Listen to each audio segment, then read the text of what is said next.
আসসালামু আলাইকুম এভরিওয়ান, কেমন আছেন সবাই? আশা করি সবাই ভালো আছেন। তো ঘুম থেকে বরাবর লেট করে উঠি, তো আজকে একটু তাড়াতাড়ি উঠছি। তাও 11টা 9 বেজে গেছে ফ্রেশ হয়ে বেরোতে বেরোতে। এখন ঘুম থেকে উঠে এখন বেরোলাম খেয়ে দেয়ে। বেরোনোর পরে দেখি কি গাড়িতে তো তেল নাই, কাটা লাফাচ্ছে। আল্লাহ জানে কোন সময় যে অফ হয়ে যায়। তো তেল পাম্পে যাবো, আমার তো লাইসেন্স নাই, আমার তো ঘুরে যেতে হবে। তেল পাম্পে যাইতে যাইতে যদি অফ হয়ে যায় তাহলে তো আরেক বিষয়, গাড়ি ফেলা লাগবে। আমি চাচ্ছি না গাড়িটা ঠেলতে। এটা সুন্দরবন অফিস, আমার ভাইয়ার অফিস, প্রায় চাকরি করে এখানে। যাই তাড়াতাড়ি, কোন সময় আবার অফ হয়ে যায়। অফ হয়ে গেলে তো দেখেন রাস্তা তাদের, আমার অপোজিট সাইডে যে রাস্তা যাব সে যাওয়ার রাস্তাটাই নাই।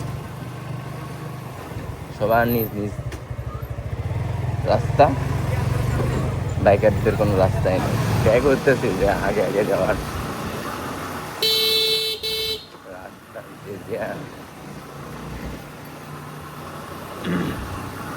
রাস্তা গাড়ি ঘোড়া সঠিকভাবে চালাতে পারে না। আর আমরা যদি অ্যাক্সিডেন্ট করি বা দোষ, তো এই পর্যন্ত আমি অ্যাক্সিডেন্ট করছি, 2-1 বার অ্যাক্সিডেন্ট করছি, বাট নিজের দোষে না, অপোজিট সাইড থেকে আমাকে মেরে দিচ্ছে। তারপরেও আমার বাসায় শুনতে হয়েছে যে অ্যাক্সিডেন্ট করছে আমি। ঠিক আছে, হ্যাঁ অ্যাক্সিডেন্ট আমি করছি, বাট আমাকে তো মায়ের দিয়েছে ভাই। ঠিক আছে, বাসা থেকে আসলে বাইক চালানো পছন্দ করে না।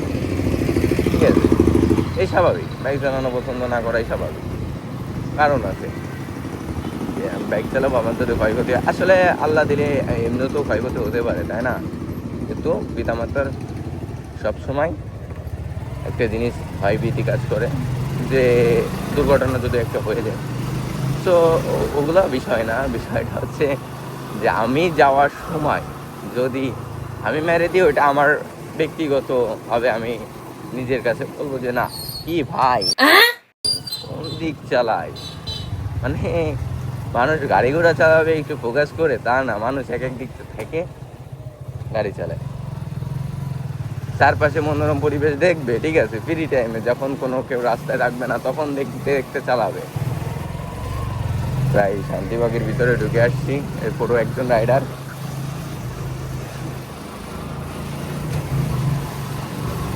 কি করব, কিছুই তো করার নাই।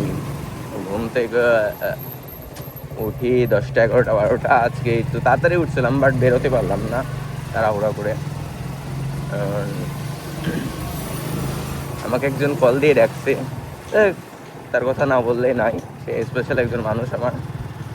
এখন আর সময় এরকম মানুষ পাওয়াই যায় না। আর ধরতে গেলে ওটা সিক্রেট রাখি, যাই হোক ওটা পরে বলবো।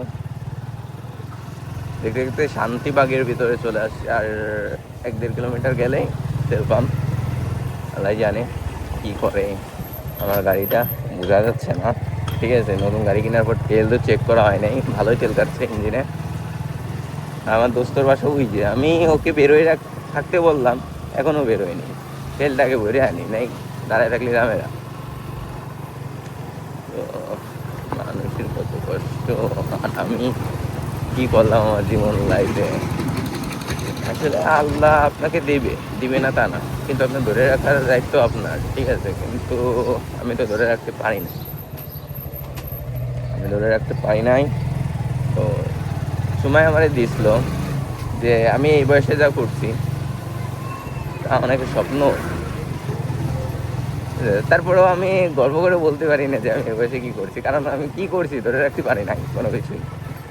ঠিক আছে, যা করছি সব আবার চলে গেছে। ঠিক আছে, যাই হোক, আমার ফ্রেন্ডের এলাকা দিয়ে অনেকেই পরিচিত, চীনা পরিচিত সবাই। হাইওয়েতে উঠতেছি, ওই দিকে আসতে পারতাম বায়নাতে, বাট বায়নাতে আসলে পুলিশ আমার পট মেরে দিত। আর জরিমানা দেওয়া লাগতো। আমার কাছে আপাতত অত টাকা নেই যে জরিমানা দেবো। আর লাইসেন্স করতে গেলে লাইসেন্স অবশ্যই করব, দেরি আছে লাইসেন্স করার। আগে বাইকের তো কাগজ আসুক, তারপর লাইসেন্স করবো। তো আমি তেল পাম্পে যাচ্ছি, তেল পাম্প চলে আসে এখনো আল্লাহ দিলে তেলটা নিয়ে নিতে পারলাম। যাক, ভোগান চলে না, যে গরম পড়তেছে এখন। যদি এই তেল পাম্পে যদি আমি না আসতে পারতাম না, এই রোদির ভিতরে যে কি করতে হইতো আমাকে, বুঝতেছে। আর এই যশোর রোডে গাড়ি ঘোড়া একটু খারাপ চলে, আশপাশ দেখে নিয়ে এমনি তারপর দেখি, বলা যায় না, কষ্ট আর কষ্ট।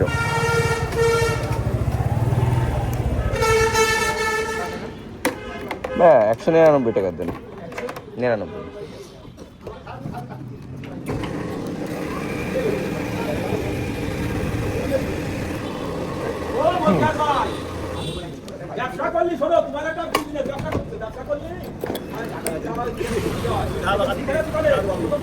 টাকা নেই বললেই চলে, পকেট পুরো টাকা। ঠিক আছে, ফাঁকা হয়ে গেছে। না, এন্ট্রি হয়ে গেছে পকেট। মিটারটা 0 করে নেব, কারণ মিটার চেক করা হয় নাই এ পর্যন্ত যে কত কিলো চললো। ওকে,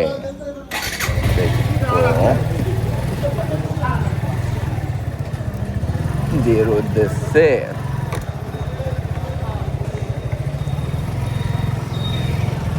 এই যে আমাদের মাগুরা পাসপোর্ট অফিস, সেখান থেকে মানুষ পাসপোর্ট করে চলে যাচ্ছে বাইরের দেশে। ইনশাল্লাহ আমিও যাবো, পাসপোর্ট আমার করতে দেওয়া হবে। কে কল দিচ্ছে রে ভাই, ভিডিও টাইমে কে কল দিচ্ছে? যেই কল দিচ্ছে দিতে থাক। যাই ধরতেছি, বাইরে রয়েছি, রাস্তায় হাইওয়ে থাকাকালীন আপনারা কেউ ফোন ইউজ করবেন না, ঠিক আছে? আগে আপনার গন্তব্যস্থানে যাবেন, তারপরে আপনি ফোন রিসিভ করবেন।